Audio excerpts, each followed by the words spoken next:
waxaan kaloo mahadnaqayaa guddigii iyo odayaashii ka shaqeeyey ee u diyaariyey buqcaddan qur-aanka lagu dhiganayo xafladdana lagu qabsanayo 7 bilood ka hor bay ahayd markaynu furnay masaajidka si official ah waynu ku tukanay salaadii ugu horreysay jimce maantana alxamdulilah 19 dhalinyaro ah oo maaragtay qur-aankii dhameeyeyba halkan inoo jooga uma baahnin hool la kiraysto uma baahnin meel kaloo lagu qabsado uma baahnin cid kaloo in marti u noqono waa intaasaynu gala sii dhawaano waynu hawlaheena iyo danaheena gaarka ah luqadeennii iyo afkeennii iyo intiin isgaranaysay kafeegii shacabkooda cabno xafladeenana ku qabsano insha allah bidnaa kariim hawsha la wareega masaajidka ama dhismahan way noo socotaa si fiicanna waa u socotaa insha allahu wayna waqtigii loogu talagalana way noogu dhammaan doontaa haddaanay noogaba soo horray waxaa si aan 2 jeer hoosta ka xariiqaya inaynu inagu isku tashano reer Copenhagen inaynu isku tashano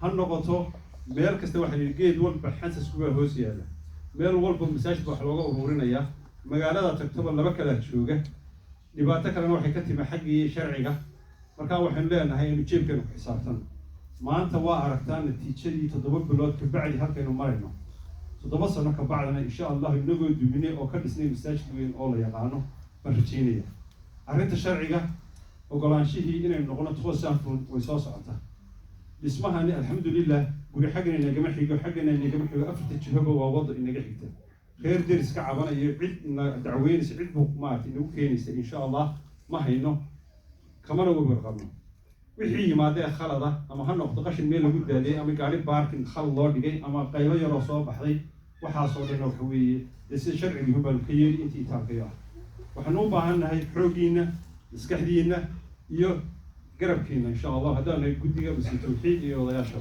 inaynu hawshaas kamida dhalino dhammaantiin kaliya wax ma qaban karno waana ku mahadsantihiin insha Allah inta kalena waynu ku sii dari doonaa waa inaynu uun ku xisaabtanaa meel aynu leenahay inagu hawlaheena ku qabsano teena bulsho ahaan teena diini ahaan iyo teena dhaqan ahaanba intaba waynoogu filantahay xagga soo socota ardayda koofiyadda qaadanaysa loogu talagalay in xafladeena loogu qabto shalayto waxaa kula ku qabsanayay dhalinyaro la yidhaahdo Seylic Academy oo ka yimi magaalooyinka kale iyo magaalada Copenhagen information small maalin kasta waxaa halkan imanaya Toslo Group oo ka la shaqeeya dhakhaatiirta iyo neersada iyo dadka maartay u baahan caawid xagga dawladda waxay imanaya Somali Media oo dhalinyaro ah waxa jooga Somali Student nima la yiraahdo oo dhalinyaro ayaa ka yimi magaalooyinka kale cid waliba uu furan tahay ciddii arrin Soomaaliyeed ee danguuda wada waan soo dhaweynaa waanu la howlgelaynaa intii karaankeena loo qabanaynaa insha Allah oo aynu sax ku ballanno annagu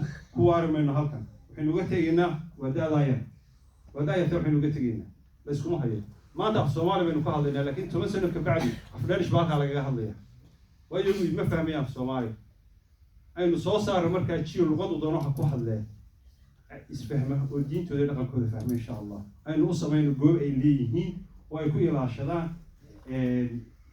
noloshooda iyo naftooda iyo waxa la yiraahdo identity-gooda ay ku ilaashadaan maanta meel kasta ay tagaanba waa Soomaali baa la odhanayaa lama kala yaqaano gobolku ka yimi qabiilkeedu yahay ciduu yahay lama kala yaqaan waa Soomaali baa la odhanayaa tii baan halkan maanta soo keentay waa luqadda aynu ku wada hadlayno intaas weeye marka insha Allah aynu ku dadaalo halka ka sii wadno wixii khaladaada yimaada aynu soo dulqaadano aynu ubadkeena ilaashano aynu soo dulqaadano khalad waanu sameynaa noo sheega haddaan nasixi kari weydaana ka leexdana marka waa diyaar baanu nahay wax kasta oo khalada oo dhaca inaanu saxno inaynu wada saxno insha Allah bidna kariim assalaamu calaykum waraxmatullahi wabarakaatuh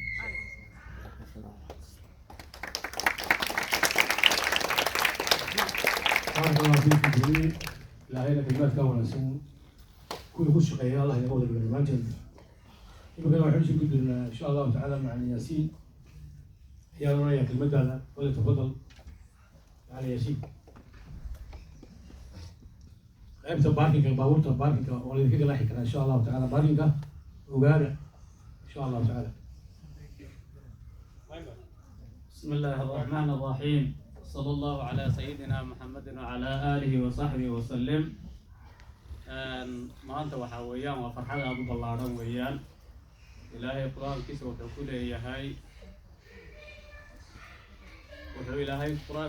ku leeyahay wamaa bikum min nicmatin فمن الله.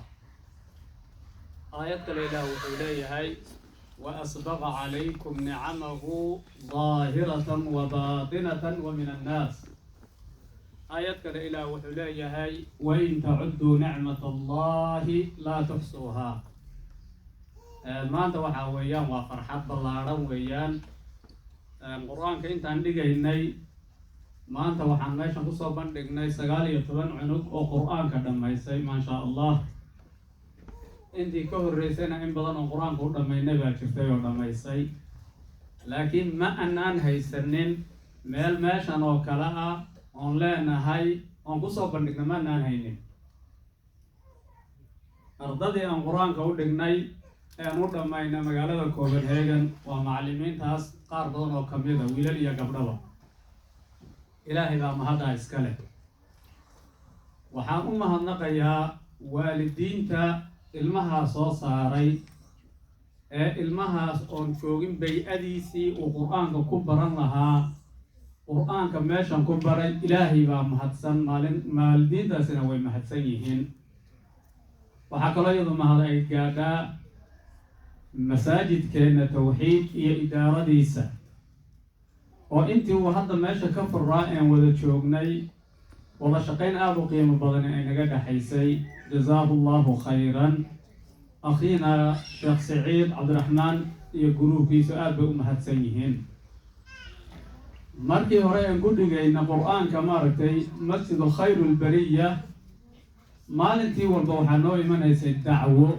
للايه عنبا وحن هالليي عنبا ماشا المري عنبا وحن سميي لكن سقال لحظة بلاد أن حتى ماشا نقول إنه هل مالن الدعوة مع الياسين أو المهي أدود جيسي أيام مارت وحى هاللي هل علو كمد أنا لا يمسو قارن المهن هو المهي أمويان المهي كل كيور اللي قصوا دعوان هيي أمبا هل دنا هل كم كل التقران كان كل كمد وحى كان وحى ويان لهان شها أن لنا هي ماشى أيام كان تي دعوة لأنت هيا للموسيد بخلت كوسم أيام الموضوع علمي ويكيه هكا خلت كوسمين هي هل كان كوسمين هيا لكن ماشان أيام ماشوا دي إدارة أيام أضيافات يا أبيال كود ماشوا دي ويان إبكود والله تحمل يا نبي قحنوشك عليه الصلاة والسلام ابن آدم كم مركب ودنتو إن أي راعي صدح عمل متكود بجارية ولد صالح يدعو سيدا أولادا عن قرآن كبري أو كلا صدقة جارية سيدا مساجد وين وحكو درسنا مساجد كصدقة أدخل بحضة يلعك أجلسو وعمر هذه أو قبرك فرديا بقلال سنة كبعدي كوسو عنها يوم كاغو أينم ويان كصدحات كلنا حوية علم ينتفع ويان وإلمها وحلا برا يدك الدين تلسي جالسين هي اللفافين هي ويان قل ولا ليال سيد قدومي هو الشيء ماشي إنك إسكال أن لهانو إن أشوفك إنك تشننا ولا مرمان روح ولوبا وإن أظهر مرصته آخر هذا وحوه مرصته آخر هذا وإن أظهر مرصته سؤال أنا أريد بندين شيء يا حافظ أيام تجي عن قرآن كديجي حافظ يوم حان تجي الموجود إنه غير بجوري أو واحد وفريست جوري كتن وسن أولين فردي والله توري سريري والله توري وجوري تضاق في إنك بدنا يكون ليهن هل مرة يا شركة دو تقول لي واحد ورنا يطورو ما ركت جوري نجيب بدل لكن تلاقي بكوك عيسى حاجة ما بكوك عيسى وريتان ولا البدلية kolka midaas waxaan tusaale idin ka dhiganayaa guriga sida loo sharxayo ee loo hagaajinayo waa guri la og yahay in laga tagayo guri la og yahay in laga tagayo weeyaan gurigii aad ogeyd in aad ku dambaynayso soo inaad lacagta iyo tukaroo ka badanba aad ku horumarsato soomaa guriga aad og tahay inaad ku dambaynayso taa iyo tuka badan inaad ku horumarsato weeyaan جزاكم الله خيرا dadka qaarkood waxay ka raadiyaan maaragtay caafimaadka iyo farxadda safarro dhaadheer oo lacago badan ku bixiyaan bay ka raadiyaan. qaar waxay ka raadiyaan inay asxaabta bannaanka kafee kula soo cabaan. waxaasoo dhan farxaddu kuma jirto. farxaddu kitaabka qur'aanka oo la saaxiibta ayay farxaddu ku jirtaa. ilaahayna kitaabkiisa wuxuu ku leeyahay alaa bidikri illaahi tatma'inu lquluub. qalbigu wuxuu ku xasilayaa dikriga ilaahay. dikriga ilaahayna waxaa ugu horreeya qur-aanka ugu horreeya. ruuxu waa inuu qur-aanka la saaxiibo.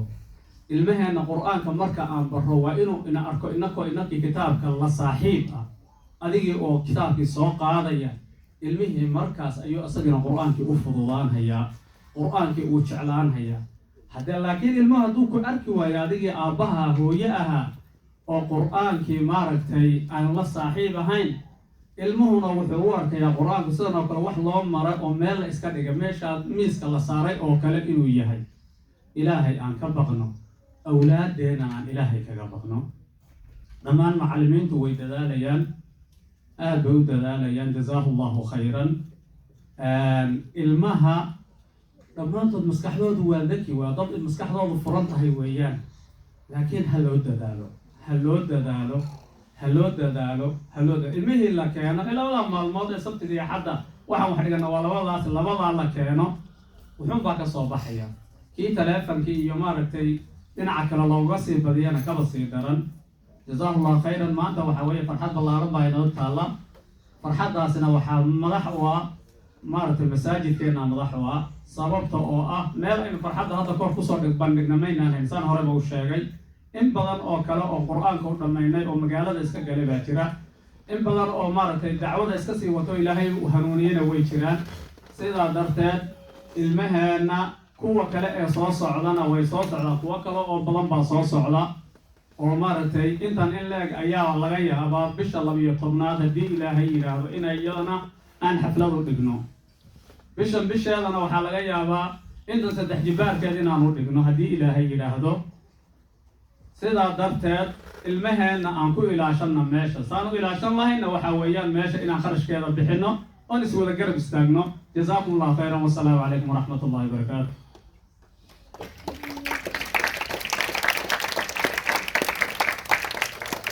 بسم الله الرحمن الرحيم. جزاك الله خيرا معلم. البال كان بروح بدل من ليه هي والمها يرى يصبرنا. المها سنو حباي لغات فربنا معلمت روح قلت سيتري لها سنين تيت العدد يا بعد المكفى يسلو سومالي سبت كليه حتى كليه واحد بسطاء سنين 3 4 خميس جمعه وين سبت المكفى ان شاء الله تعالى. كل معلمت راح اكون وهو ديار بن غندوران يبغى يحوسوا لغندوران ان شاء الله تعالى مع السكرين.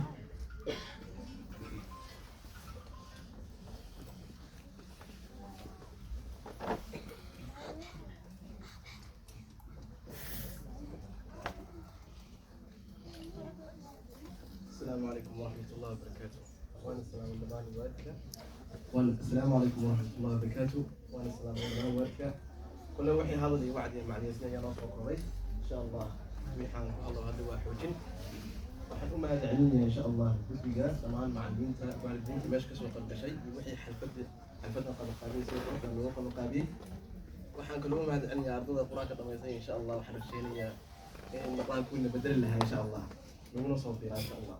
حتى لهم مدعني عرضها قاعد نور مسج مسكين إن شاء الله. أجينا ما حرج شيء إن شاء الله. عرضها ديسمبر صوصعتها. إيه هون نكون وطنية. إن شاء الله. هذا بس نقصد بها إن شاء الله. السلام عليكم ورحمة الله وبركاته. بارك الله فيك معلم. عندنا نقولنا نقصد إن شاء الله تعالى مع الجمال.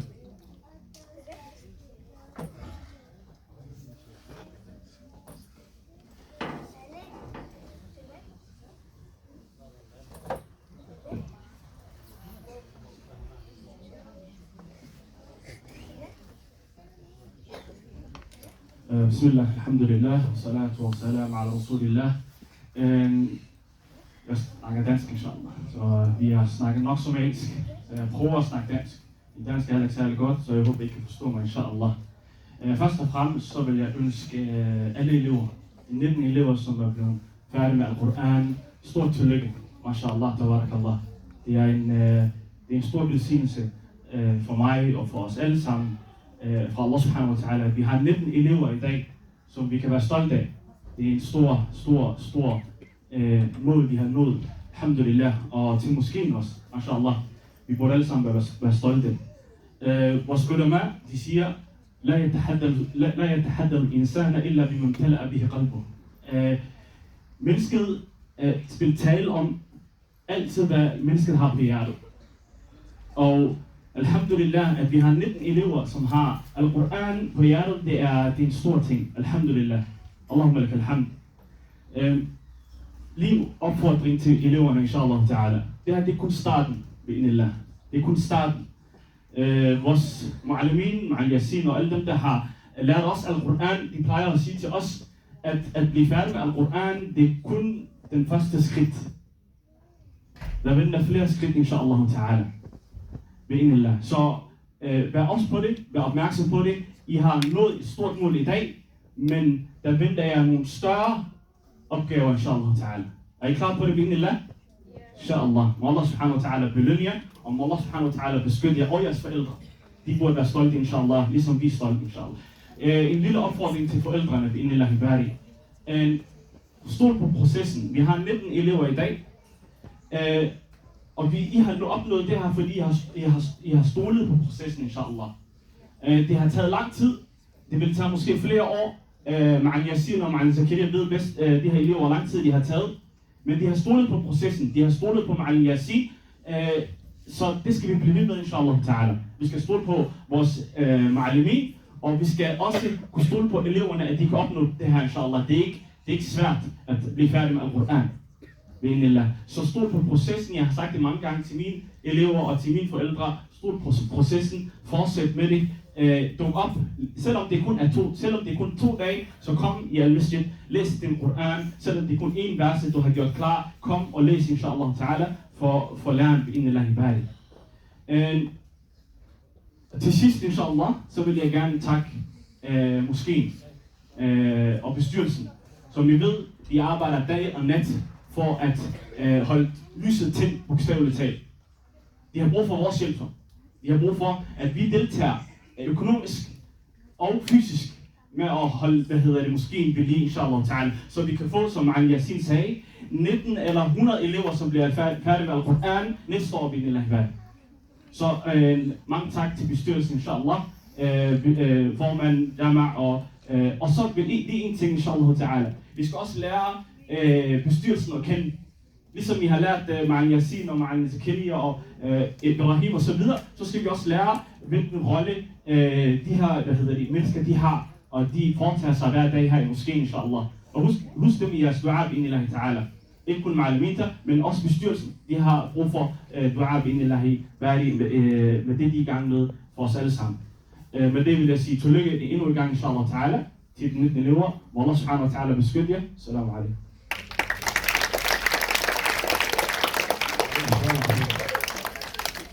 كده هل كانوا يولدون ان شاء الله تعالى ابراهيم كسروا ابراهيم ان شاء الله تعالى.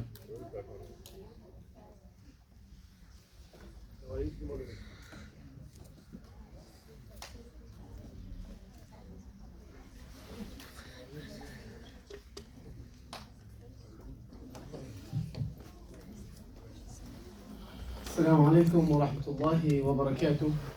بسم الله الرحمن الرحيم والصلاة والسلام على رسول الله وعلى آله وصحبه أجمعين. Stort tillykke til jer, kære, søde, rare, smukke elever, mashallah. Må Allah subhanahu wa ta'ala beskytte jer. Må Allah subhanahu wa ta'ala give jer masser af tawfiq. Må Allah subhanahu wa ta'ala give jer masser af baraka i jeres liv. Og må Allah subhanahu wa ta'ala belønne jeres forældre. Og subhanallah, fordi mennesker, fordi der lærer Al-Quran færdig. Belønningen er, det ved I godt, hvor deres forældre, ikke? Jeres forældre, de bliver kronet på Yawm al-Qiyamah. Det er en stor ære, mashallah. Så stort tillykke til jer, mashallah. Det her, det er begyndelsen. Det er starten på en længere rejse. I lige startet, mashallah, og I har færdiggjort en af de store mål, som man kan færdiggøre og opnå i det her liv. Det er at lære at læse Al-Quran og gøre den færdig. Så stort tillykke med det. Og subhanallah, noget som vi glemmer ofte, det er, hvad er det egentlig det, Allah han kan lide allermest på den her jord? Det allermest kære for Allah subhanahu wa ta'ala. Det allerbedste. Hvad tror I det er? Hvad tror I Allah elsker allermest? Hvad tror I? Dem, der beder til Allah. 100% dem, der beder til Allah. Men der er noget andet, som Allah elsker endnu mere. Hvad tror du? Det er Koran, mashallah. Og hvorfor Koran? Hvorfor tror jeg, Allah elsker Koran? Nogen, der har et svar på det? Yes? Det ved du ikke. Det er sjovt. Ja. Ja, præcis. Det er Allahs kalam. Det er Allahs ord. Det, som Allah elsker allermest. Og som Allah har sagt, ja, den der beskytter den. Der er ingen, der skal komme og beskytte den. Det er Koran. Koran har været intakt i så mange tusinder år. Og det er fordi hvad? Allah har sagt, jeg beskytter den. Ja? Så subhanallah, forestil dig at have det, som Allah elsker allermest i sit hjerte. Hvor tror I så, I kommer til at være hen så hos Allah subhanahu wa ta'ala? Forestil jer, wallahi. Det, som Allah kan lide allermest, det har I jeres hjerte. Og den person, der lærer Al-Quran, Allah han sørger for at tage den her person til et helt andet niveau. Så hvis I gerne vil opnå jeres succes i verden, ja, og det er også rigtig vigtigt, når man er ung, når man er barn, i det her samfund, i det her årti, vi lever i, der er det rigtig vigtigt, at man har en knivskarp vision for sit liv.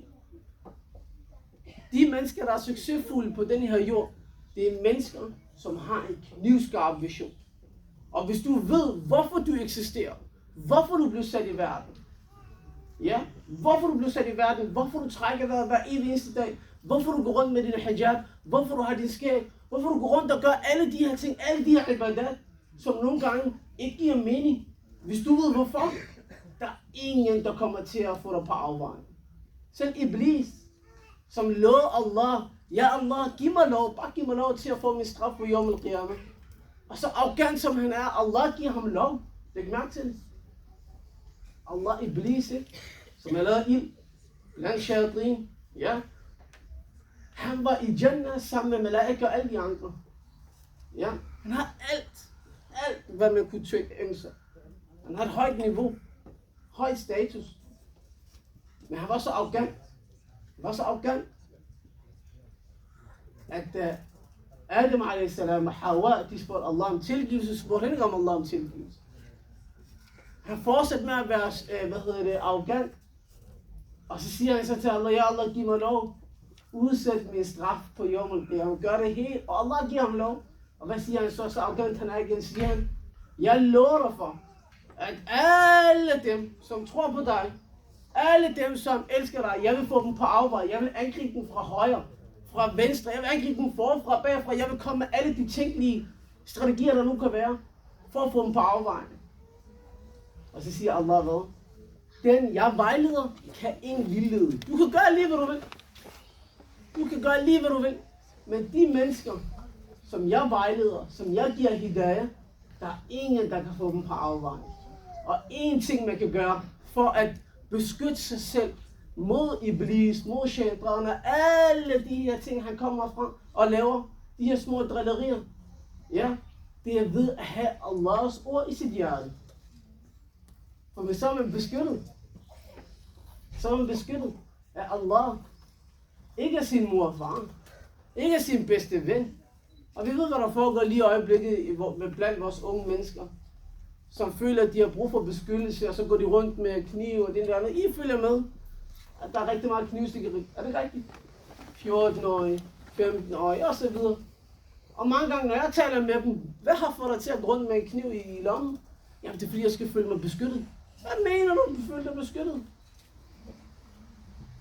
Allah er den, der beskytter. Ja?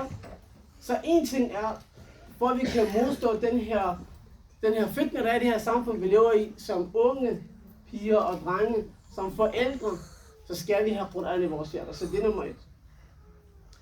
Nummer 2, så er det jeres forældre. Kære forældre. Jeg arbejder til dagligt med rigtig mange børn og unge og mange forældre. Vi har rigtig mange snakke, mange diskussioner og det der andet. mit barn er det her, mit barn er dit, mit barn er dat. Og mange gange så spørger forældrene, okay, nu har du nævnt 20 ting om dit barn. Hvem er dig, kære mor? Hvem er dig, kære far? Du påstår, du ønsker for dit barn, at dit barn skal hvad? Opnå Jannatul Firdaus al-A'la, som er vores ultimative mål. Er det ikke rigtigt? Vi vil gerne op i Jannah. Er der en, der ikke vil? Nej vel? Vi vil alle sammen gerne i Jannah. Spørgsmålet er så, kære mor og kære far, hvis I ønsker det for jeres børn, kan man se det på jer? Kan man se det på jer? Kan man mærke det på jer? Er I inspirationskilde for jeres børn? Hvordan er hjemmet indrettet? Fysisk? Hvordan er mindsetet hos jer, kære mor og far?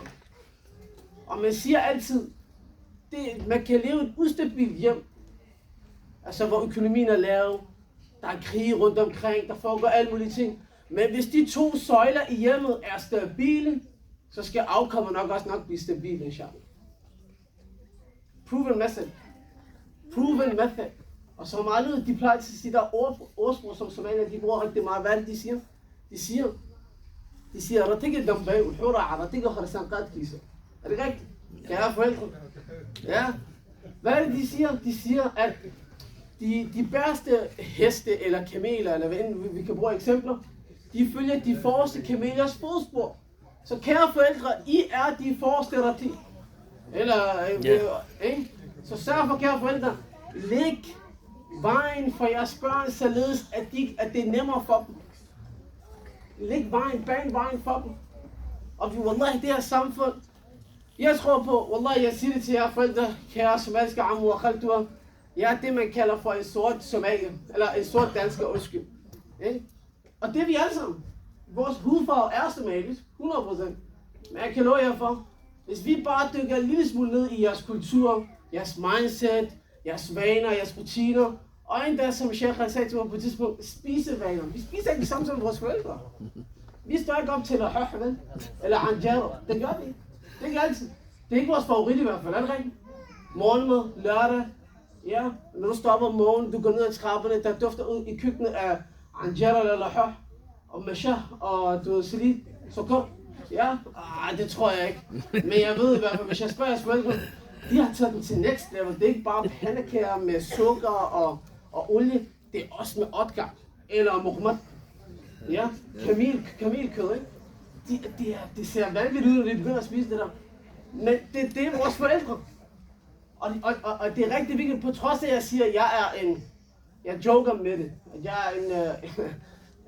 Jeg joker med det, men det er rigtig vigtigt, at I ved, hvem I er. Jeg er stolt af at være somalier. Min mor og far er somalier. Ikke? Men jeg bor i Danmark. Ergo, jeg er dansker. Men mine rødder, jeg elsker mine rødder. Jeg ved, hvem jeg er. Jeg ved, hvilken rebel jeg stammer fra. Det er vigtigt. Det er vigtigt. Og det skal ikke misforstås. Vi skal vide, hvor vi kommer fra. Men vi skal ikke misbruge det. Vi skal ikke misbruge det. Og derfor, kære 19 skønne, dejlige, fantastiske, talentfulde elever, børn her i Danmark, må Allah beskytte jer. Husk at have en klar og tydelig vision for jeres liv. Om I vil være professionel fodboldspiller, jeg har set nogle af jeres fodbold, men jeg er stadig bedre jer. Det er okay. Eller om I gerne vil være læger eller pædagoger, hvad end I gerne vil, husk altid Allah i jeres ligning. Husk altid Quran i jeres ligning. Jeg håber inshallah, at vi alle sammen mødes, som vi har mødtes her i dag i Jannah. Og jeg håber inshallah, at der ikke bare står 19 elever, der kun har lært Quran, men 19 fremtidige ledere, der kommer til at drive det her samfund. For Danmark, det er vores land. Vi skal overtage Danmark. Subhanakallah wa bihamdik. Ashhadu an la ilaha illa ant. Nastaghfiruka wa atubu ilayk. Assalamu alaikum.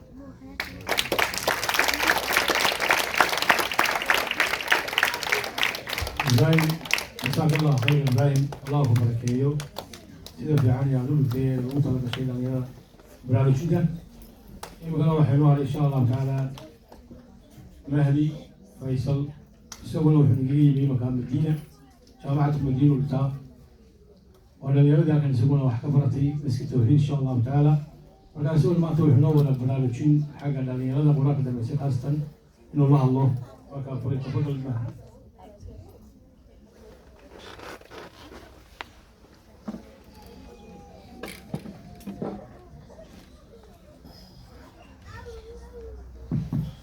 بسم الله والصلاة والسلام على رسول الله وعلى آله وصحبه ومن والاه. Først og fremmest, som alle andre også har gjort, så jeg vil også sige tillykke til dem, som er blevet færdige med Koran. Og det er en stor velsignelse for Allah subhanahu wa ta'ala. Og når man har fået sin velsignelse for Allah subhanahu wa ta'ala, at man er blevet færdig med Koran, eller man er færdig med recitationen af Koran, så er det, man skal være taknemmelig over for Allah subhanahu wa ta'ala for den velsignelse. For hvis du er taknemmelig over for Allah, så vil Allah subhanahu wa ta'ala øge dig i velsignelser. Og en anden ting, som er vigtigt at vide, det er, at hvorfor man overhovedet kommer til man arbejder, hvorfor man kommer til Tufsir. Hvorfor er det, man kommer? Hvorfor kommer man til Koranskolen? Hvorfor er det, man gerne vil lære mig Koran? Hvad er årsagen bag det? Hvad er formålet? Hvad er intentionen bag det? Intentionen er først og fremmest at komme tættere på Allah subhanahu wa ta'ala. Og mange af os, og jeg har selv gået i Manamit her, da jeg var yngre, og jeg startede min memorisering af Koran i Masjid Tawhid, der var det ikke herovre, men der var det i Fasanvej, eller der var det i Frederiksberg. Og det er der, hvor jeg startede min rejse. Jeg startede med at memorere Koran. Det var i selv samme måske. Men nogle gange så er det, at man nogle gange kan glemme, hvorfor man lærer Koran. Man lærer Koran for at komme tættere på Allah subhanahu wa ta'ala, og fordi det er Allah subhanahu wa ta'alas tale. Og fordi det er en vigtig tale. Allah subhanahu wa ta'ala han sagde, Inna hadha al-Qur'an yahdi lillati hi aqwa. Den her Koran, den vejleder til de bedste sager. Den her Koran, hvis du gerne vil kunne navigere dig, hvis du gerne vil kunne navigere dig i mørket, så skal du høre Koran. Koran er som et lys for dig. Det viser dig den rigtige vej. Allah subhanahu wa ta'ala han siger også, لو أنزلنا هذا القرآن على جبل لرأيته خاشعا متصدعا من خشية الله. Allah subhanahu wa ta'ala han nævner her, at hvis Allah subhanahu wa ta'ala nedsendte Koranen på et bjerg, hvis Allah subhanahu wa ta'ala nedsendte det til et bjerg, så vil du have set det her bjerg ydmyge sig selv over for Allah subhanahu wa ta'ala, og du vil se det springe i stykker ud af frygt for Allah subhanahu wa ta'ala. Det er den måde, som bjerget vil reagere, hvis det var, at det blev nedsendt til bjerget. Hvad så med os? Er vi hårdere end et bjerg? Er vores hjerter hårdere end en bjerg? Eller omvendt? Så kig på, hvordan du reagerer på Koran. Hvor er Koran i dit liv? Hvor ofte læser du Koran? Eller læser du kun Koran, når du skal komme til Manamit, når du skal til Moskva, til moskeen? Eller er Koran en del af dit liv? Eller er Koran en del af dit liv? Og som sagt, jeg startede min rejse med Koran i Masjid Tawhid. Jeg begyndte med at memorere Koran i Masjid Tawhid. Derefter så fortsatte jeg rejste til Kenya blandt andet, og som Said også har nævnt, så studerer jeg i Medina i øjeblikket, universitet derovre. Så resten var bare historie, men det startede med Masjid Tawhid. Så var jeg taknemmelig over for den velsignelse, jeg har. Jeg har fantastiske undervisere. Jeg har fantastiske undervisere. Så var jeg taknemmelig over for dem, at respektere dem, og give dem deres rettigheder. Da mange af underviserne, de har rettigheder overfor jer. Vidste I godt det? Vidste I godt, at dem, der underviser Koran, de har rettigheder overfor jer? Og at Allah subhanahu wa ta'ala har opløftet dem. Inna Allah yarfa bihada al-kitab aqwam. Inna Allah yarfa bihada al-Quran aqwam. Og yad'u bihi al-akharin. Allah subhanahu wa ta'ala han løfter folk med den her Koran, og han tager dem ned med den her Koran, hvis de ikke handler på det. Så de her jeres undervisere, de har rettet over for jer. En anden gruppe af mennesker, som også har rettet over for jer, så vi skal huske alle sammen. Dem, der har rettet over for os, det er forældrene. Vores forældre, de har rettet over for os. Nogle af os glemmer måske rettighederne. Og blandt de rettigheder, det er, at man skal adlyde dem. Da vores forældre, de ønsker kun det bedste for os. Og det er noget, som man kun lægger mærke til senere hen. Det er noget, som vi kommer til at lægge mærke til senere hen. Fordi selv mig selv, når jeg kigger tilbage, så kan jeg godt se, at da mine forældre sagde, ikke gør det her, ikke gå ud, ikke gå den her vej, ikke være venner med den person, være venner med de her personer, tage til Manamit, tage til Duxi. Nu når jeg kigger tilbage, 10 år senere, så kan jeg se, at det har faktisk ret. Det ville faktisk det bedste for mig. Men da jeg gik tilbage for 10 år, 15 år siden, tænker jeg, de vil bare have, at jeg skal have et hårdt liv, de vil have, at alt skal være kedeligt, jeg vil bare have det sjovt, jeg vil bare skal spille Playstation. Men senere, når du vokser op, du vil se, at ens forældre rent faktisk ønskede det bedste for en selv. Så det var en lille påmindelse, jeg havde. Subhanallah, alhamdulillah, ashhadu an la ilaha illa anta, astaghfiruka wa atubu ilayk.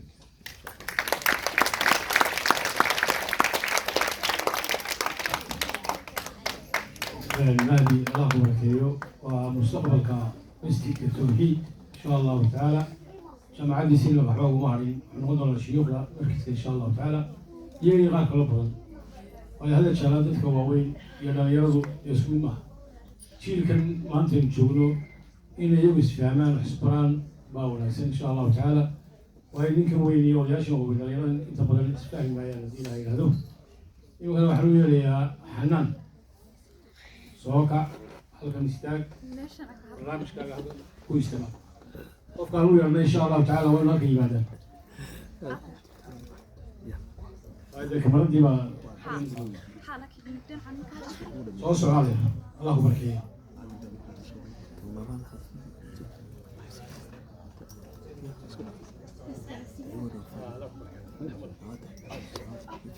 السلام عليكم قلباسي حظك ولا دمي لكن خلهم بلينا والدك يا أبدا وفرانك دميان يا إنسان الناس هلا بيجر أخوس النبي صلى الله عليه وسلم han sagde خيركم من تعلم القرآن وعلمه at I har fået lov til at være blandt de bedste mennesker om det så er dem som lærer Koranen eller lærer det videre så sørg for at I giver slip og rejsen ender ikke her. عليكم السلام.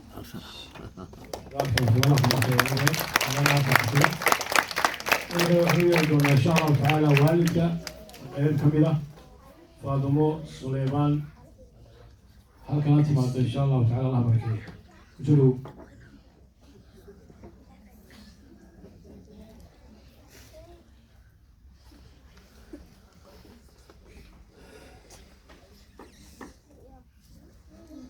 بسم الله الحمد لله رب العالمين الحمد لله عادي أطلع سلام يا دمامبا سوق الجرياش حفلة ما لي مقلة سوق الجرياش حفلة ورفض القدم يقبل قابياش ويكشران والدينته قلت ده يو معلمين تبع أطلع دي سلام يا والدين هذا علمنا يا إلهي إنسان حسنات هذه صاروا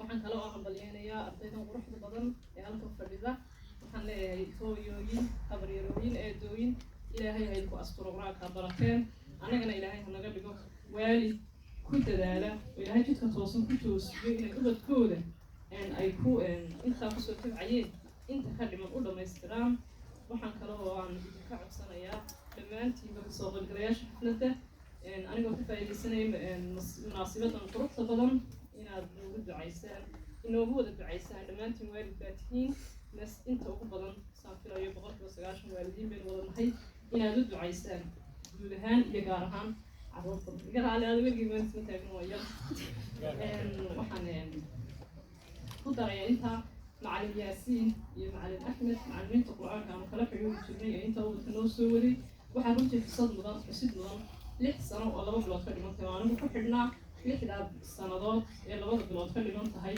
weli maan arag wandhay iyagoo lagu yiri maanta hawl gaara tan gaara baanu leenahay ee jooga gurigooda maan arag inaan anagu ka xisaabin mooyaane waa wax la xuso oo wax loogu mahadceliyo ilaahayna waxaan ka baryayaa inuu ugu daro miisaanka xasanaadka ubadkooda iyo awlaadooda iyo eheladoodana uu usbi iyo khayr iyo barako aan soo koobi waxaan kale oo aan doonayaa inaan kula dardaarmo waalidiinta fasaxa gelaya waynu ognahay oo fasax baynu gelaynaa haddaynu fasax gallo waynu iskuuladii iyo madaraasadii fasax ka soo gallo runtii waxaa jira meelaha fasax laga geliyo carruurteeduna ay u dabacsan tahay oo u dhawaansho waxaan odhan karaa meeshaas waxa weeye waa miiriyahan inagu haya faraha badan telefoon ka daawadeen tv ka daawadeen ama playstation iyo wixii la halmaala waxaan idin odhan lahaa waan idinku baraarujinaya waalidiinta iyadoo in badan og oo ku baraarugsan haddana waynu is ognahay sanad dhan baynu soo shaqaynaynayo kulli qof waliba dhowrkaa wiil isleeyahay ka naso haddii aad nasatid ma dareemin waxa jira in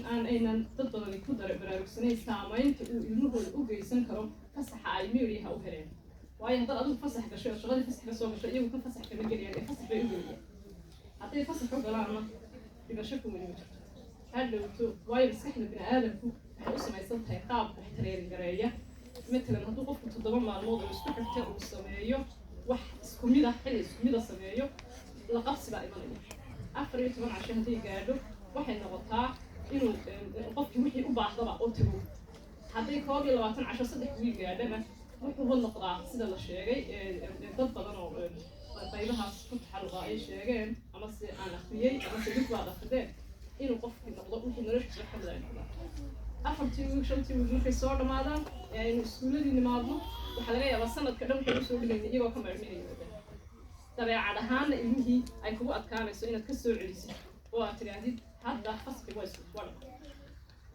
hadduu jir ahaan usoo noqdo aad meeshiigayso maskax ahaan buu ilmuhu tegay marka aniga aan ku dheeraanaynin naftayda iyo nafihiinaba waxaan kula dardaarmayaa inaad ilmaha aad iyo aad u feejignaataan oo intii hore ay daawan jireen inaad ka yaraysaan mooye inay ka bataan aad ka ilaalisaan aad baan idinku dardaarayaa ubadka waan wada ducaynayaa ilaahay haynoo barakeeyo allah haynagu asturo ilaahay haynagu asturo ilaahay haynaga dhigo waalidiin caruurtooda sida shareecada islaamka intay u ogashahay iyo intay u ogashahay si aad iyo aad u buuxda oo boqolkiiba boqola ugu hanuuniya iyagana ilaahay u safro ilaahay iskafisiiyo ilaahay iska safro waxaa kaloo xusid mudan maanta madasheena quruxda badan masaajidkeennii aan laynaga buktiinayn aan waqti saacad laynoo qaban aan layna odhanayn hoos u hadla inay joogo waa wax laga farxoyay alxamdulilah rabbilcaalamiin inagoo weliba cusub oo hadda soo gurno haddana masaajidkeena la furay dhowr bilood ka hor inaynu iminka sidan oo dhan ugu ballaarsanay durba aynu dareemayno waa wax laga farxogeeya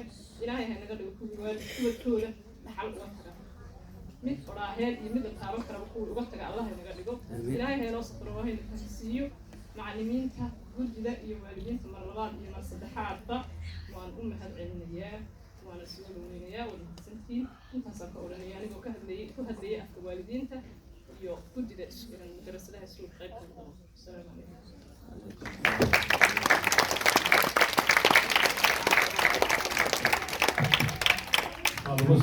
ilaahay barakeeyo ilmaha wanaagsan ay noo sheegtay waa arrimo xaqiiqi u jira ay taabatay marka allaha barakeeyo wadayna awlaadeedana allah u xafido iminkana waxaan u yeerayaa xagga ragga aadan maxamed oo waalida maasha allah ragga khiyaarta ka yimaada magaalooyinka fofog ee aadka u taabacsan qur-aanka asalaamu calaykum waraxmatullahi wabarakaatu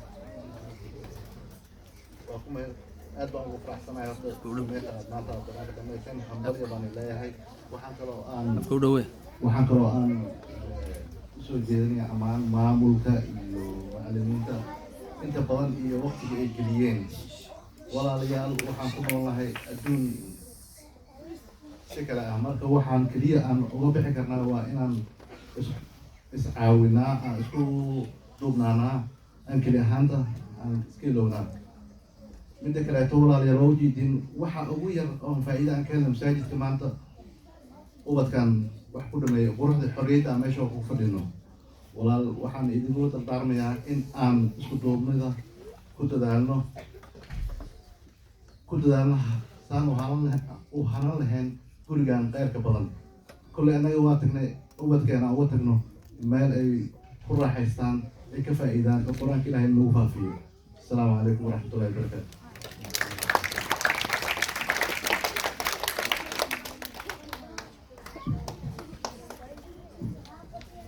بسم الله الرحمن الرحيم وحي سؤالين دي سؤالات طبعا أما والد دون يعني يسوي لك المتشديو ونسول وين إن شاء الله تعالى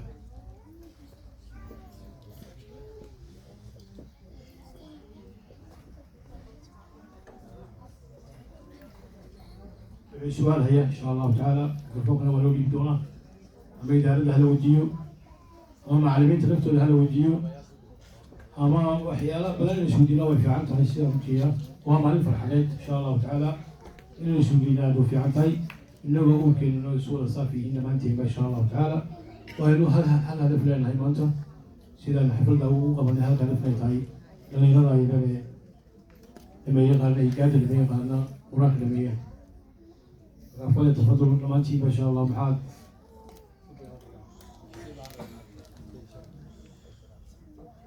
haddii jiraan wax su'aalaad aan dib u dhigan doonaa insha allahu tacaala markaa barnaamijkeedii kale ayaanu geli doonaa insha allahu tacaala haddii la yidhaahdo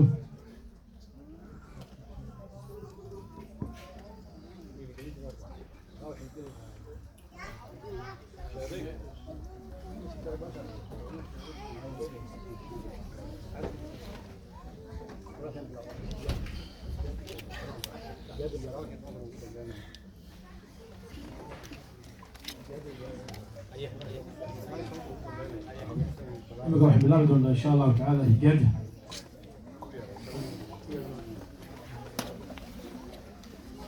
بسم الله الرحمن الرحيم hawsha aynu ku qaybinayno shahaadooyinkan waa shahaadooyin ay soo sameeyeen mise tawxiid sida arkaysaan waxaan u qaybinay 3 qaybood qayb waxa weeye ciyaalka dhameeyey higaada qaybina waxa weeye ciyaalka dhameeyey jusas ka mid ah qur-aanka sida halkan ku qoran higaada jusas qur-aanka ka mid ah iyo 19 dhalinyarada ay dhameeyey qur-aanka ugu dambeyn doona waa la xusi doona insha allahu xagga masaajidka qayb ka timi iyo xagga waalidiinta qayb ka timiba inay dhalinyaraasu dareemaan inay maaragtay wax weyn ay geysteen oo hawl weyn ay soo qabteen ilaahay ku xafido ta ugu muhiimsan waxa weeye inay maskaxda ku sii hayaan qur-aanka waa la xafiday laakiin in laga ilaabo taasaa maarka ugu daran waxaan markaa kaga bilaabayaa korbadashada higaada waxaa ugu horeeya xasan maxamed ibraahim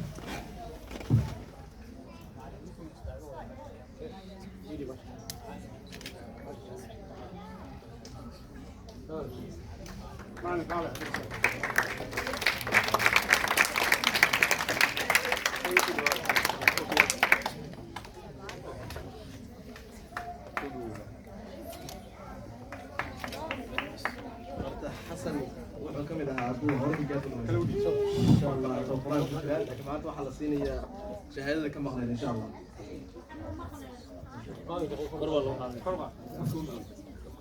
maanta ku celiyo xasan wuxuu ka mid ahaa ardayda hore dhamaysay insha allah higaada laakiin quraanka ayuu ku jira insha allah rajayna ardayda soo socota sanad cusub ee dhameeyaan insha allah quraanka insha allah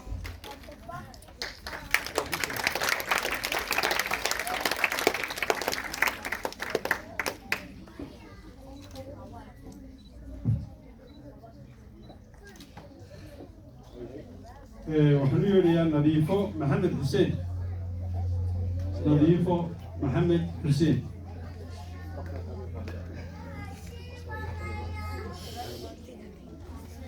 ardaydan way maqan tahay insha allah safar wanaagsan ugu jeedinaya soo laabato marka waxaan u dhiibaynaa adeer saciid insha allah adeer saciid ayaan ugu dhiibaynaa insha allah sabriin kaariye sabriin kaariye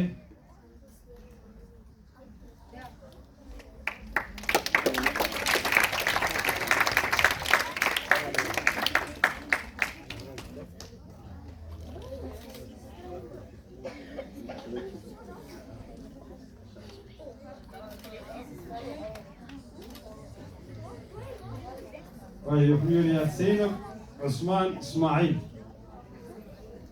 زينب عثمان اسماعيل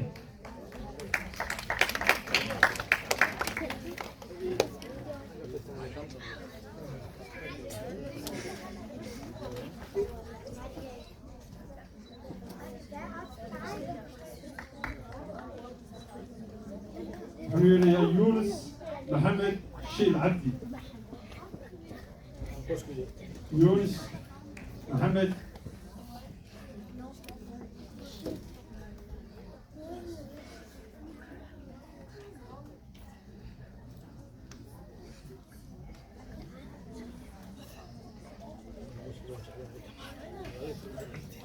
يونس لو ما كان عبد الله ما يسنجاده لكن الشهاده نقول سمعت القران ان شاء الله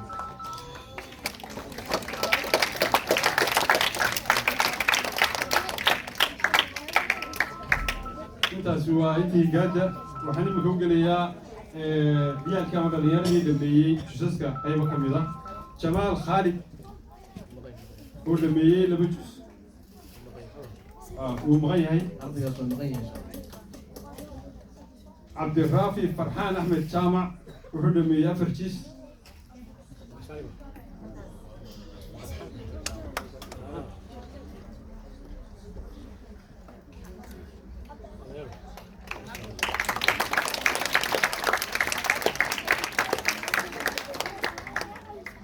محمد كارية ودمية للجيس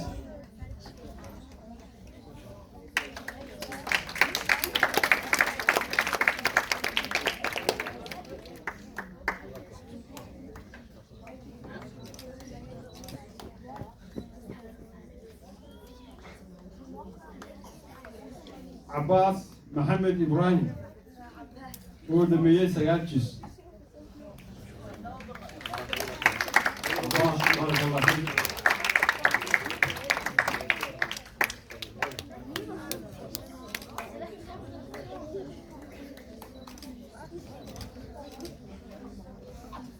أحمد محمد إبراهيم ودمية سجابتشس.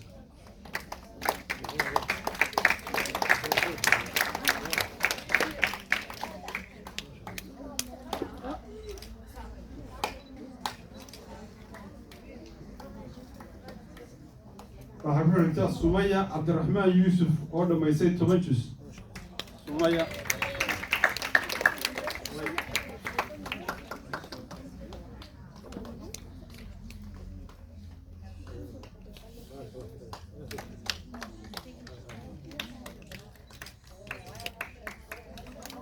وحافظك أيوب إيد حسين حسن ودمية تبريد توماتشس.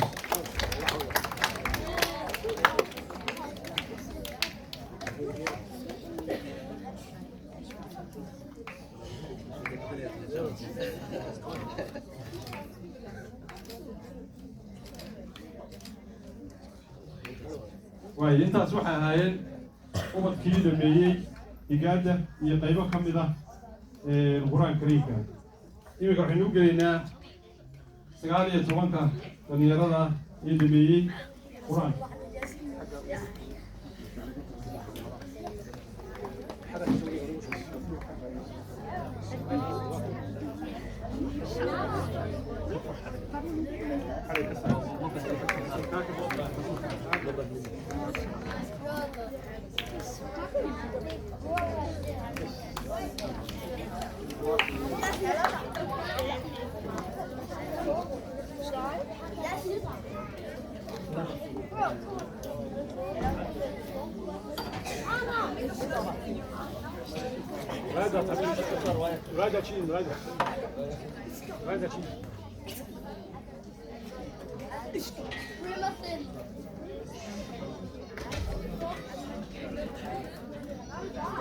waayo bismillaah rahmaan rahiim aynu u galno inamada iyo gabdhaha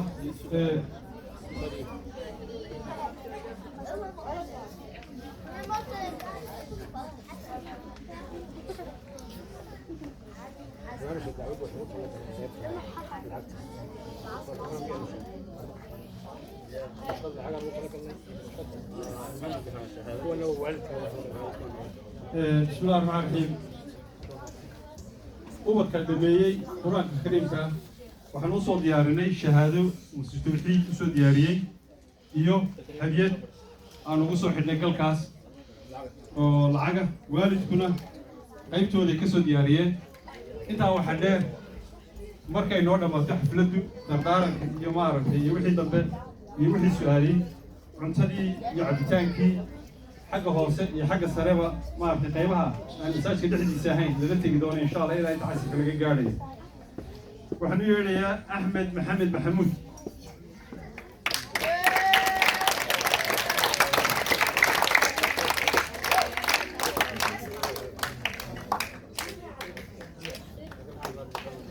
soo jeedi haar yaasiin yaasiin soo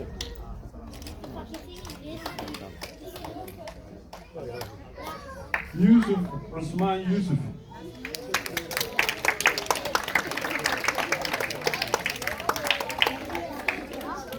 احلى قلب احلى قلب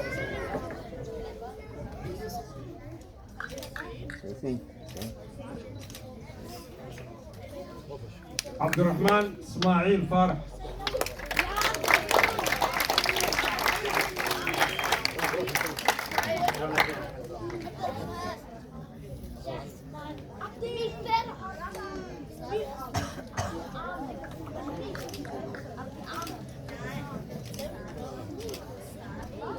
إخلاص عبد الرزاق حسن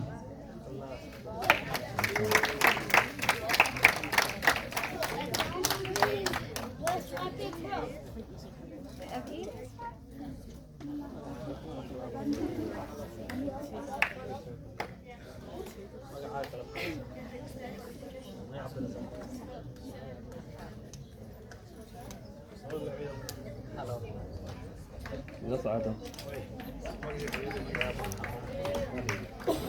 سامية محمد عبد الله سامية محمد عبد الله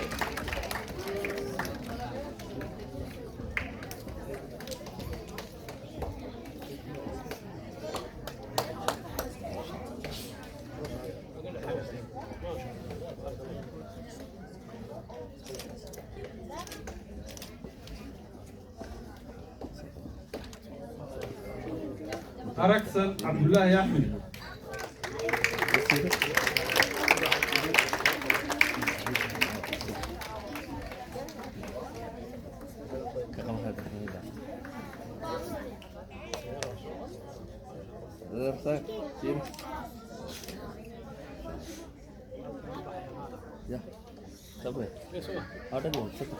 أسماء حسين حسن.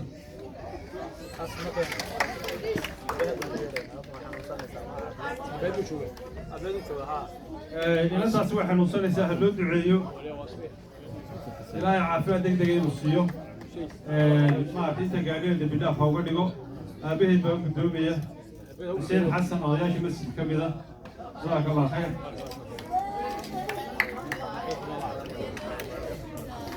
nabiila cabdirashiid mursal nabiilana aabaheed baa u guddoomaya safar bay ku maqan tahay ilaahay ha guriga keeno iyadoo nabada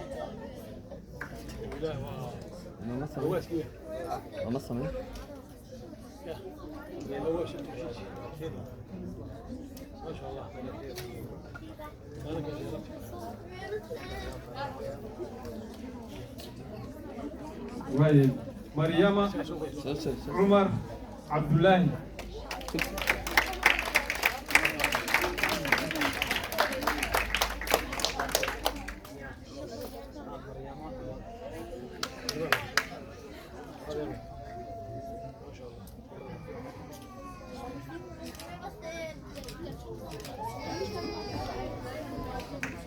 سعدية عبد الولي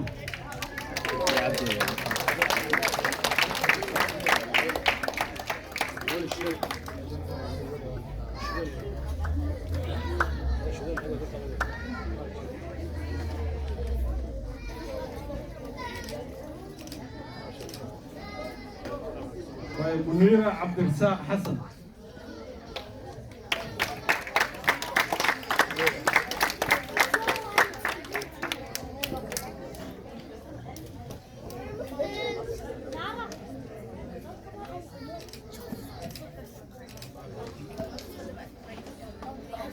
ولاشد مريم عبد الرزاق حسن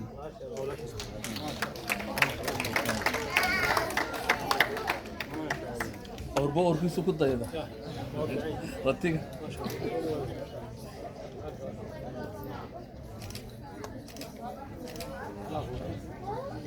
ولاشد مسكي عبد الرزاق حسن ما شاء الله دبل فري دبل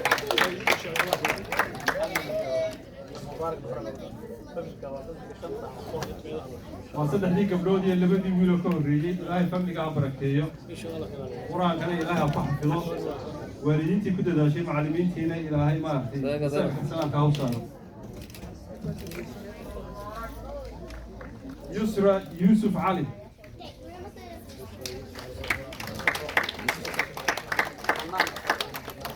يا حنان يوسف علي ما شاء الله الله يبارك dhalinyarada quraanka dhameysay waalidkii ku dadaalay iyo macallimiintii bartayba ilaahay miisaan xasanadka ha u saaro xanaan iyo isrobo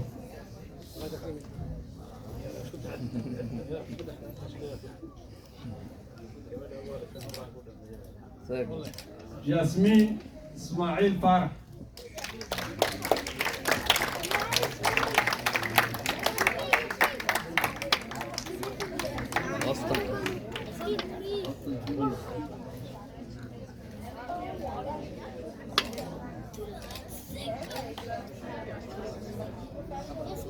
ياسين محمد إبراهيم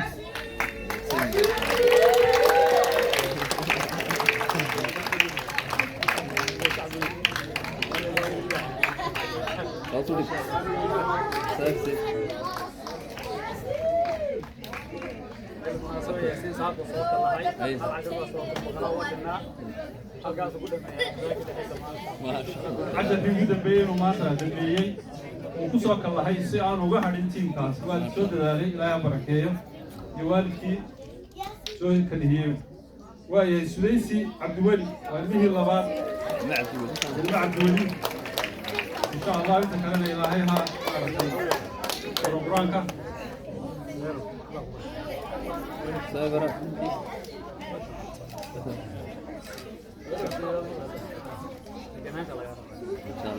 نذير محمد نذير مهد آدم حاضر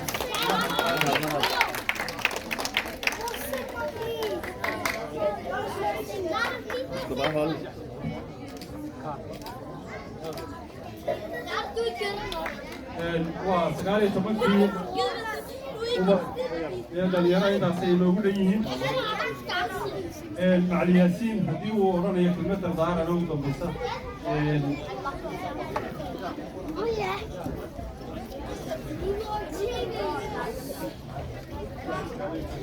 بسم الله الرحمن الرحيم صلى الله على سيدنا محمد وعلى آله وصحبه وسلم نمان ضد شهادين قالت الحمد لله يا خير والدين دون وحنا جزاكم الله خيرا ذلك الله مرتين المها معلمكم طبعا وحويان وروح قاعد وضع كلويان قصصك ضدك كحية وحويان بس كي لسود دياريي وشذالك لغوص وشبي وبلاش اللي سو أكيي وشجاج اللي جسوا بدلي أيوما يقرأوا كيو كحية ما شاسوا جيا وقط قاشيا ما شكلوا جيا والدك أيا هو الحبار بس كسود ديارين هي المها والدك أيا صوت دياري جزاكم الله خير نادنا أوفر أحسن هاي لما أنت الله يديم بركة يا غير وعن اللي رجين هي إن الدعوة السيم ودان أو النقطان ضدك الدعوة تحكوا ولا وريقة سيدا حنان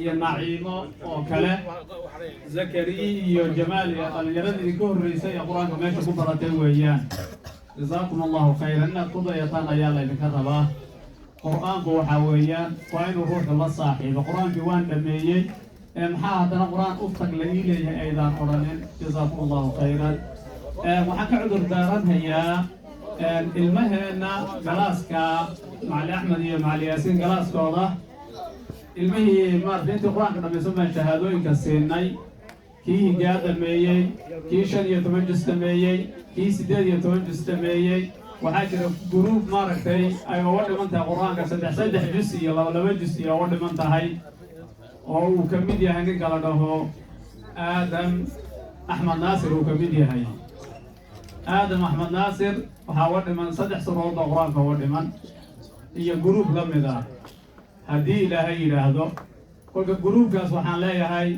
وقتين وسود ويا هاي سود ديار جروبه إن شاء الله جروب كاس وحنا سيدنا هدي إلهي إلهه بشر بيتمنات سنة كعمار تقول كي الحين يا نقطمان هيو أيام سيدنا شهادويك ليد المي لوبين وادي صصعنا إن شاء الله والد وحنا لا هاي سيدنا فرض ما يشيكتي وقتها فصح الوجرة الموجة كفايدة سنن وحيالها سوشيال ميديا كجرة كفايدة سنن المها مارت القرآن كي حديث تودون للا مراجعيو تودون للا آخريو وخير يا بركة ويا ندي وحلوسي زيادة ومعلق الصور عنا معلق مرة الضوء غير وقبلها يا تلفون كا المها القرآن وكذا جيسان هيا جزاكم الله خيرا قل كي صفري هي كي شوجبا وحنلاقي هاي المها وقتها هالجليو waxaad waqti gelisay waxa uu qiimo badan ilmahaaga waxa waqti la qaadato waxa uu qiimo badan ilmahaaga waxa la saaxiibto waxa ugu qiimo badan adduunyadan ilmahaaga qof walba meeshan aad joogtid ilmahaaga bay'ana ma ku ilaalinayso qaraabo kale oo maarta ku caawinaysa ma jirto ilmahaaga waxaad geliso umad kala baxaysaa jazaakumullahu khayran wassalaamu calaykum waraxmatullaahi wabarakaatuh إنه بدأ وقت كده وين نقول يهاي حلو يا مرة بعد فاضل صعبان سيو بدون سيسو وعلي كهجر أحمد شيخ ياسين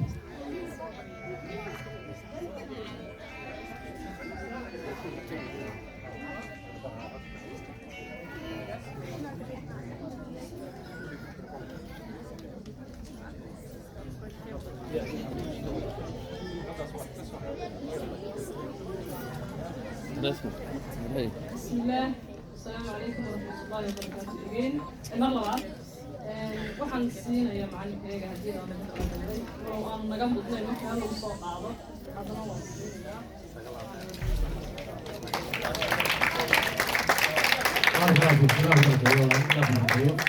إلى ونسينا على كل هذه ونشوف سينسان كل برنامج كنا سكرين مع سكرين قلنا برنامج كيسي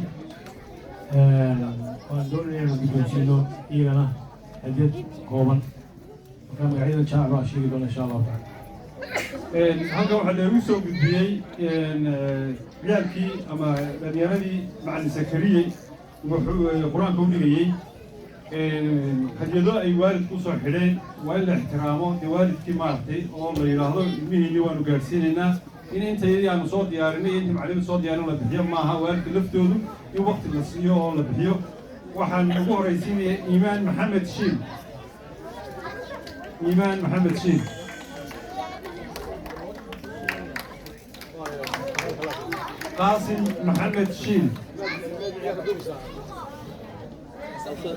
قاسم محمد شين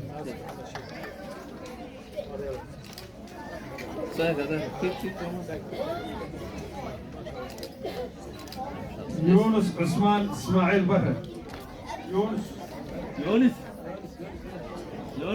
الباهية يونس مي عثمانو وكا يونس أم هي علي عبدي قدي كانوا ما وصلنا يونس كان ساقط سر كيف ما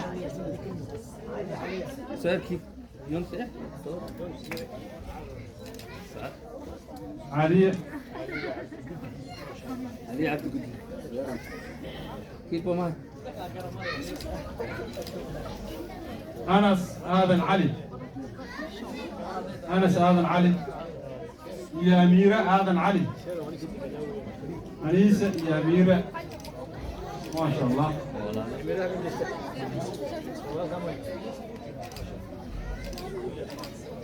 آسيا فرحان أحمد شامع آسيا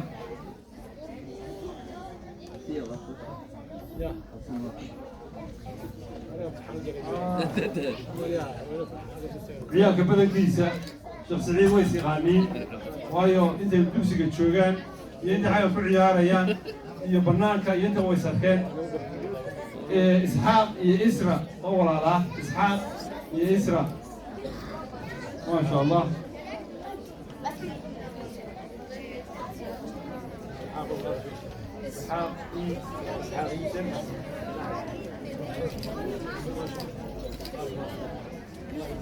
سهام محمود يا سلمى محمود سهام يا سلمى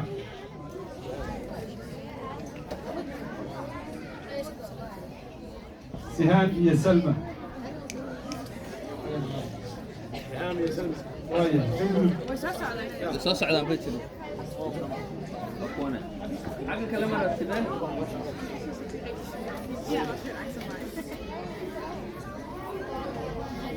سهام يا سلمى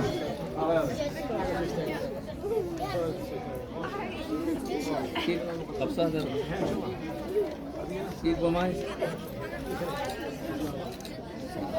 يونس يا هنا يونس يا هنا يونس يا هنا مصيبة أحمد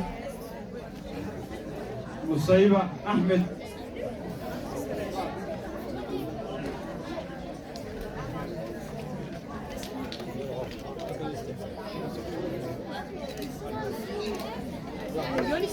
أنور محمد يا أيام آية محمد أنا وصوص على يدي بدر كم هذا أنور يا آية أمر آية أوكي آية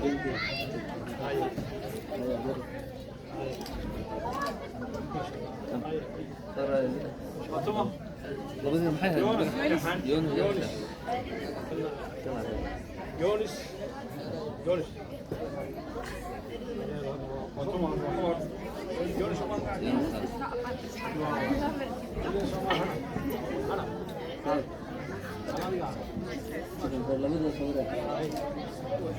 هذا رأسك كيف ما يدرى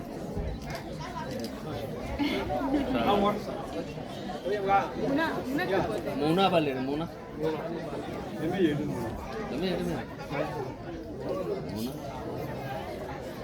مونا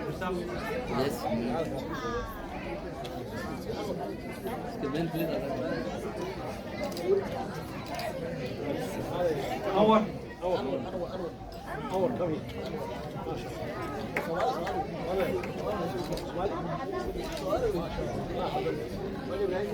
زكريا محمد يا جامع محمد زكريا محمد يا جامع محمد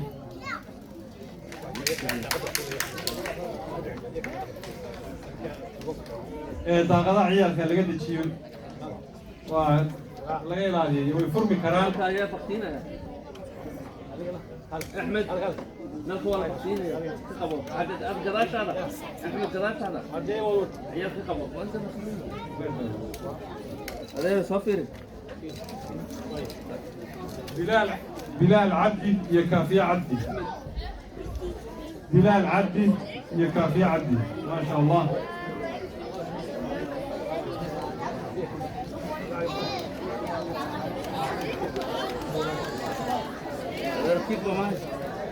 كيف ما يقدر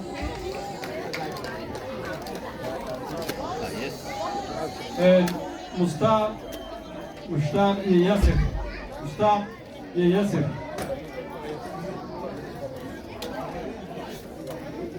واي صمدون صدق ولا غضب صراحة علي وحنفلها يا صمدون مشتاق يا ياسر ما تشوفه سبتون وين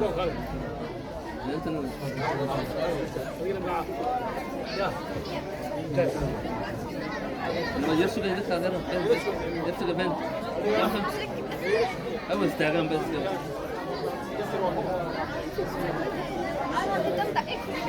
والله بصورة يا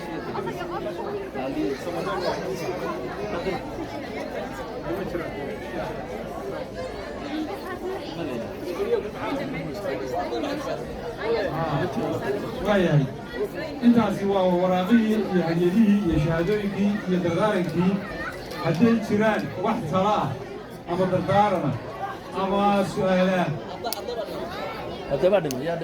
oo waalidiintu ay maaragtay niyadda ku hayaan waa soo dhaweynaynaa halkan kaalaya waayo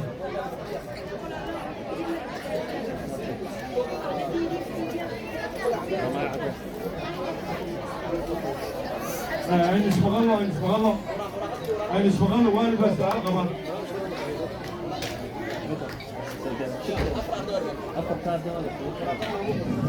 السلام عليكم والله مغلا والله مغلا السلام عليكم ورحمة الله وبركاته واسمع الله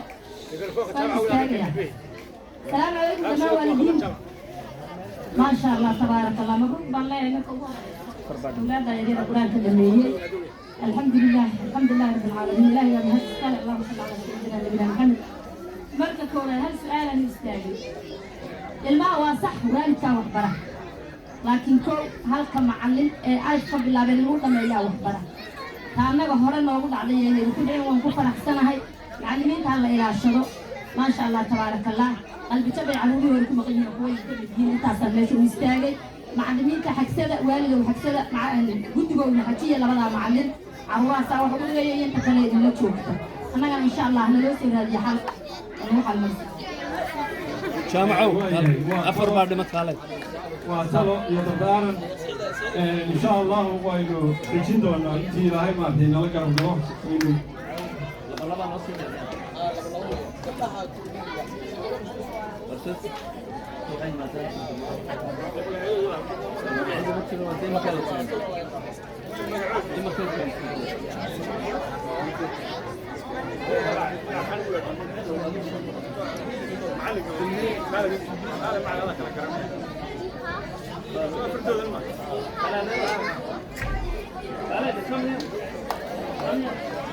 waayahay haddii aanay jirin wax su'aalah ama talooyin waxay noo furan